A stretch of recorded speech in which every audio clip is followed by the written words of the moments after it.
From Troy Public Radio, this is TPR Podcast Presents, programming made where you live.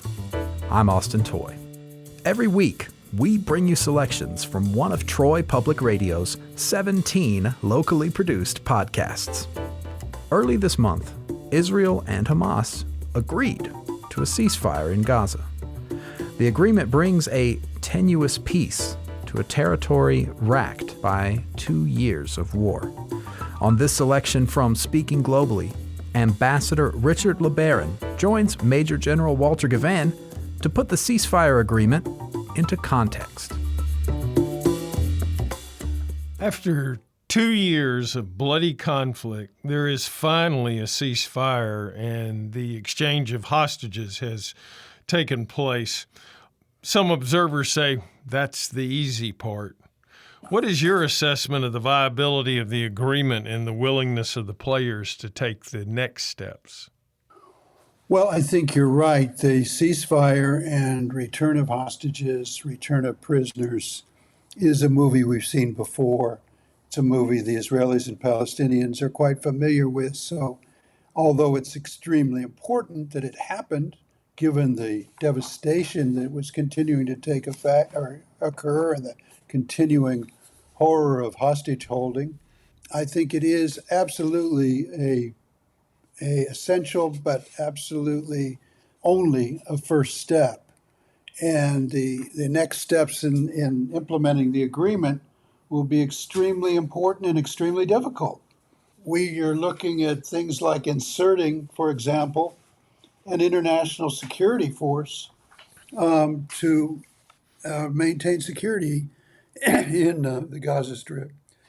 The chances of that being an unadulterated success are zero. There will be elements within Gaza, including Hamas, which may or may not want this force to succeed. Hamas currently has a monopoly on armed power in Gaza. It will be very difficult to see them willingly giving that up, and they may give it up in a tactical way in certain phases of the agreement and then rebuild later, quietly. It will be interesting to see how the Israelis react, because provocations by Hamas could, of course, be used as justifications for the Israelis to come back and exert force themselves. It is not a full withdrawal, and they will be watching very closely and, could seize upon any justification to exercise their options of self-defense. As you know, Waldo, from serving in the Middle East, the Israelis jealously guard their freedom of operation. They are not interested in international forces for the most part. And unless this international force is extremely effective, the Israelis will be looking for its weaknesses and using those as justification for slowing down other phases of the agreement if they see any evidence of violations by Hamas or others. And there always are going to be rejectionists on both sides. There are going to be people in Gaza, and they aren't all Hamas.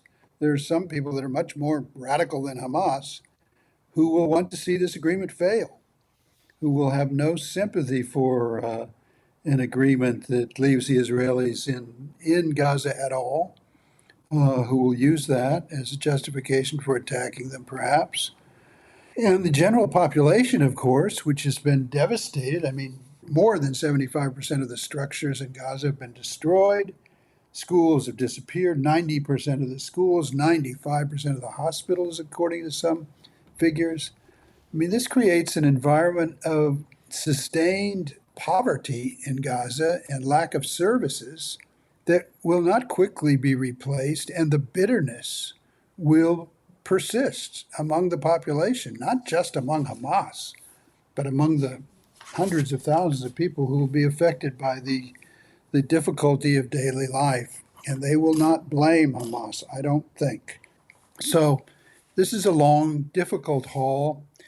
It's not just the technical steps that need to be taken, which are numerous and complicated, but it's also the political environment in which they take place on both sides and the ability of people to work constructively together to get it done. Looming at the end of all this, as it seems to always in any major discussions, is the vision of a Palestinian state, which is briefly alluded to in the agreement in general references about, and I'm quoting again, a credible pathway to Palestinian self-determination and statehood. Mm-hmm. What would that look like? And is there even a remote possibility that Israel would allow it? Well, there's two things there. There's the credible pathway and there's a Palestinian state. I mean, the current Israeli political climate would not agree to a Palestinian state, but there's not one on the menu, so it doesn't matter.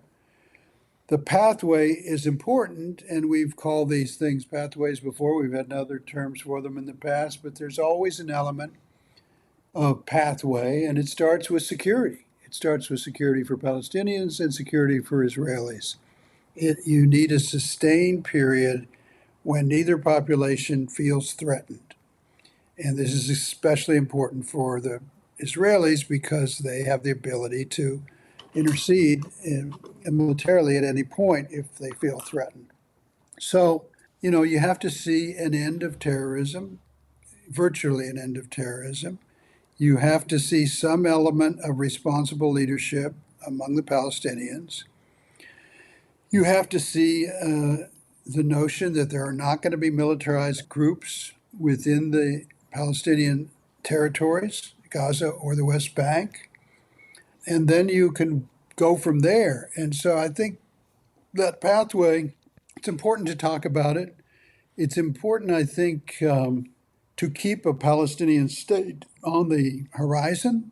It's important that the United States recognizes that, because the United States, in my view, was drifting away from the notion of support for two-state solution.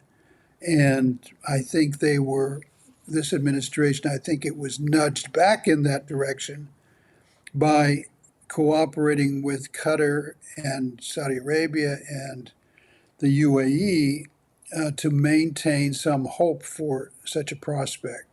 I think if the Israelis and the U.S. had been negotiating this agreement bilaterally, we would not have seen any mention of a Palestinian state. And this takes me back to a broader point of this agreement for Gaza involves Arabs on the ground in an area close to Israel, other Arabs, not Palestinians, other Arabs on the ground close to Israel, involved on a day-to-day basis in this process. They not only see what's going on, but they become more significant actors in what's going on. That has the potential for danger in the sense that they will be targets and could withdraw if they are. But it also gives, in a sense, more hope that international attention will stay focused on this pathway. And that's important. It doesn't become simply a matter of whether the Israeli internal political system tolerates a Palestinian state.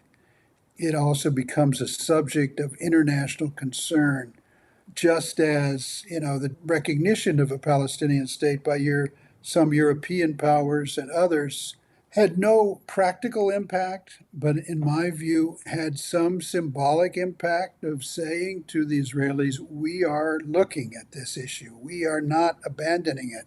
It's going to be on the agenda.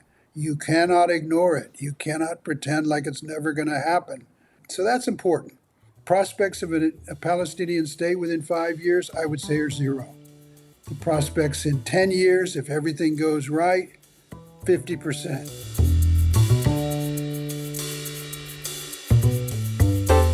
You can hear the full conversation with Ambassador Richard LeBaron on the Speaking Globally podcast, on Spotify, or wherever you get your podcasts. I'm Austin Toy, and this is TPR Podcast Presents on listener-supported Troy Public Radio.